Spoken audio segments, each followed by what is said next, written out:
Welcome to my channel اسماعیل بھائی واقعہ۔ السلام علیکم ورحمۃ اللہ وبرکاتہ۔ آج ایک نئی ویڈیو کے ساتھ حاضر ہوا۔ دوستو، آج میں اپنی ویڈیو میں بیان کروں گا صحابی رسول کاتب وحی حضرت سیدنا امیر معاویہ بن ابو سفیان رضی اللہ تعالی عنہما جنتی ہیں، اس حوالے سے جو حضور نبی کریم صلی اللہ علیہ وسلم کا فرمان موجود ہے، آج میں آپ کے سامنے وہی بیان کروں گا۔ ناظرین یاد رکھیے، آج میں وہ باتیں بیان کروں گا آج تک شاید آپ نے کبھی نہیں سنی ہوں گی۔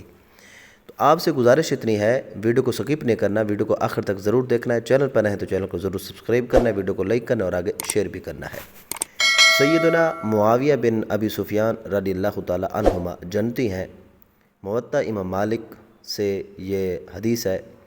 حضرت سیدنا انس بن مالک رضی اللہ تعالی عنہ نے فرمایا، رسول اللہ صلی اللہ علیہ وسلم جب قباء جاتے تو حرام بنت ملحان رضی اللہ عنہا کے پاس تشریف لے جاتے، وہ آپ کو کھانا کھلاتی تھی۔ حرام بنت ملحان سیدنا عبادہ بن صامت رضی اللہ تعالی عنہ کی بیوی تھی۔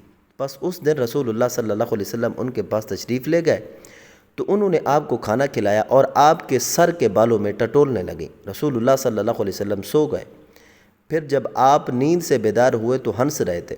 حرام نے کہا، میں نے آپ سے پوچھا، یا رسول اللہ آپ کیوں ہنس رہے ہیں؟ آپ صلی اللہ علیہ وسلم نے فرمایا، مجھے نیند میں میری امت کے کچھ لوگ دکھائے گئے جو اس سمندر کے درمیان اللہ کے راستے میں جہاد کر رہے تھے، گویا کہ وہ تختوں پر بادشاہ بیٹھے ہیں۔ انہوں نے کہا، میں نے عرض کیا، یا رسول اللہ اللہ سے دعا کریں کہ اللہ مجھے ان میں شامل کرے۔ تو آپ نے ان کے لیے دعا فرمائی، پھر سر رکھ کر سو گئے۔ پھر جب نیند سے اٹھے تو آپ ہنس رہے تھے۔ حرام نے کہا کہ میں نے پوچھا، یا رسول اللہ آپ کس وجہ سے ہنس رہے ہیں؟ آپ صلی اللہ علیہ وسلم نے فرمایا، میری امت کے کچھ لوگ مجھے نیند میں دکھائے گئے جو تخت نشین بادشاہوں کی طرح بیٹھے اللہ کے راستے میں جہاد کر رہے ہیں، جیسا کہ آپ نے پہلی دفعہ فرمایا تھا۔ تو حرام نے کہا کہ میں نے کہا، یا رسول اللہ آپ اللہ سے دعا کریں کہ وہ مجھے ان میں شامل کرے۔ آپ صلی اللہ علیہ وسلم نے فرمایا، تم پہلے گروہ میں ہو۔ حضرت سیدنا انس رضی اللہ تعالی عنہ نے فرمایا کہ پھر وہ سیدنا معاویہ بن ابی سفیان رضی اللہ عنہ کے دور امارت کے زمانہ میں سمندری جہاد میں شامل ہوئیں۔ پھر جب وہ سمندر سے باہر تشریف لائیں تو سواری سے گر کر فوت ہو گئیں۔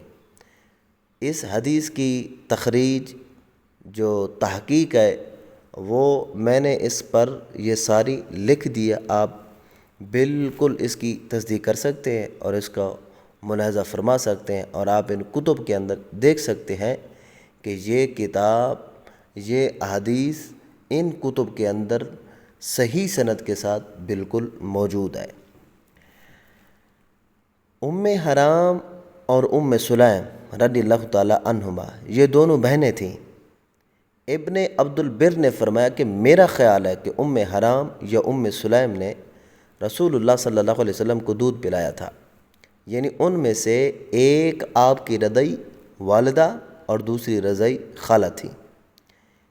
یہی بات امام عبداللہ بن وہب المصری وغیرہ سے بھی مروی ہے۔ اگر عورت اپنے خاوند کے مال میں سے کسی کو کھانا وغیرہ کھلائے اور خاوند کی ناراضگی معلوم نہ ہو تو یہ کھانا حلال ہے اور عورت کے خاوند کو بھی ثواب ملتا ہے۔ کفار کے خلاف سمندری جہاد کرنا اور بحری بیڑے بنانا یہ بڑی فضیلت والا کام ہے۔ عورتوں کا جہاد میں شریک ہونا بھی جائز ہے۔ مردوں اور عورتوں کے لیے بحری سفر کرنا بالکل جائز ہے۔ ہر مسلمان حکمران کے ماتحت جہاد کرنا قیامت تک جائز ہے، چاہے بادشاہ ہو یا خلیفہ وغیرہ۔ اس حدیث میں سیدنا معاویہ بن ابی سفیان کاتب وحی رضی اللہ تعالی عنہ کی بڑی فضیلت ہے کہ جن کی زیر نگرانی یہ عظیم جہادی مہم روانہ ہوئی تھی اور اس پر رسول اللہ صلی اللہ علیہ وسلم بہت خوش تھے۔ اللہ کے راستے میں شہید ہو جانے والے یا اسی حالت میں طبی موت مرنے والے دونوں اشخاص کا اجر برابر ہے، اور بعض علماء کے نزدیک شہید کا اجر زیادہ ہے۔ بعض علماء کے نزدیک بری جہاد سے سمندری جہاد افضل ہے، اور عصر حاضر میں یہی بات راجح نظر آتی ہے۔ لہذا مسلمانوں کو چاہیے کہ بہترین بحری بیڑے تیار کریں۔ اسی روایت کی دوسری صحیح سند میں آیا ہے کہ آپ صلی اللہ علیہ وسلم کا یہ سونا قیلولہ یعنی دوپہر کے وقت تھا، اور یہ کہ ام حرام نے اپنے خامد سیدنا عبادہ بن صامت رضی اللہ تعالی عنہما کے ساتھ مل کر سمندری جہاد کیا تھا۔ چند مزید فوائد بھی پیش خدمت ہیں۔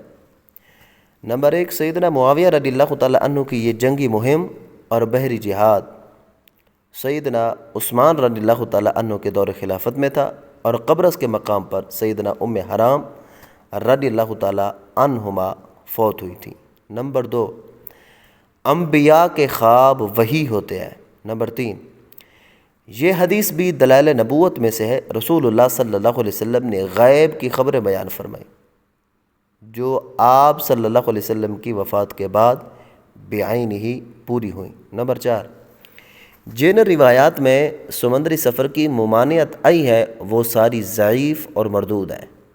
نمبر 5، نیک کام میں شمولیت کی تمنا کرنا تقاضۂ ایمان ہے۔ نمبر 6، اچھے کام کے لیے کسی سے دعا کروانا بھی جائز ہے۔ حدیث کا خلاصہ اور مفہوم: رسول اللہ صلی اللہ علیہ وسلم نے خواب میں اپنی امت کے کچھ افراد کو اللہ کے راستے میں سمندر کے جہاد میں دیکھا۔ اس بشارت پر ام حرام رضی اللہ تعالی عنہما نے دعا کی، درخواست کی، اور آپ صلی اللہ علیہ وسلم نے فرمایا تم پہلے گروہ میں شامل ہو۔ پھر وہ سمندری جہاد میں شریک ہوئیں اور واپسی پر سواری سے گر کر وفات پا گئیں۔ سند اور حدیث کا صحیح ہونا: یہ حدیث صحیح بخاری کے اندر بھی موجود ہے، صحیح مسلم کے اندر بھی یہ موجود ہے، اور موطا امام مالک بروایت ابن القاسم حدیث نمبر 117 میں یہ موجود ہے، اور سند بھی صحیح ہے۔ سیدنا معاویہ رضی اللہ تعالیٰ عنہ کی فضیلت: اس سمندری جہاد کی قیادت سیدنا معاویہ بن ابی سفیان رضی اللہ تعالیٰ عنہ نے کی۔ رسول اللہ صلی اللہ علیہ وسلم کی جانب سے اس جہاد پر خوشی کا اظہار اور دوبارہ خواب میں اسی منظر کا دکھایا جانا اس جہاد کی عظمت اور اس کے قائد کی فضیلت پر روشن دلیل ہے۔ اس سے یہ بھی معلوم ہوتا ہے کہ سیدنا معاویہ رضی اللہ تعالیٰ عنہ ان بادشاہوں جیسے مجاہدین میں شامل تھے جن کو نبی کریم صلی اللہ علیہ وسلم نے خواب میں دیکھا۔ فقہی اور علمی نکات کی توثیق: نمبر 1، سمندری جہاد کی فضیلت: نبی کریم صلی اللہ علیہ وسلم نے 2 بار خواب میں مشاہدہ کیا اور مسرت کا اظہار کیا۔ نمبر 2، خواتین کا جہاد میں شرکت: ام حرام رضی اللہ تعالی عنہا کی شرکت اس کی دلیل ہے۔ نیک عمل کی تمنا کرنا ایمان کی علامت: ام حرام رضی اللہ تعالی عنہا کی دعا کی درخواست۔ نمبر 4، سیدنا معاویہ کا عظیم کارنامہ بحری بیڑے کی قیادت اور اس مہم کی کامیابی۔ نمبر 5، خواب انبیاء وحی ہوتے ہیں، یہ نبوت کی سچائی کی دلیل ہے۔ نمبر 6، قبول دعا کی علامت: نبی کریم صلی اللہ علیہ وسلم کی دعا کے فوراً بعد اس کا اثر ظاہر ہوا۔ اب اضافی فوائد: ام حرام اور ام سلیم رضی اللہ تعالی عنہما کے بارے میں ردات کے تعلق کا ذکر امام ابن البر نے کیا ہے۔ یہ واقعہ سیدنا عثمان غنی رضی اللہ تعالی عنہ کے دور خلافت میں پیش آیا۔ ام حرام رضی اللہ تعالی عنہ کی وفات قبرص میں ہوئی جو ان کی جہاد میں شرکت کی شہادت ہے۔ نتیجہ کیا نکلتا ہے؟ اس حدیث اور اس کے ضمنی دلائل سے سیدنا معاویہ رضی اللہ تعالی عنہ کی جلالت، شان، ان کی قیادت میں ہونے والے جہاد کی شرعی حیثیت اور نبی کریم صلی اللہ علیہ وسلم کی طرف سے بالواسطہ ان کی تائید ثابت ہوتی ہے۔ یہ ایک واضح اور صریح دلیل ہے کہ وہ نہ صرف جنتی ہیں بلکہ ایک عظیم مجاہد، کاتب وحی اور قابل تقلید حکمران بھی ہیں۔ اگر ویڈیو اچھی لگی ہو تو ویڈیو کو لائک ضرور کریں اور آگے شیئر بھی ضرور کریں۔ شکریہ۔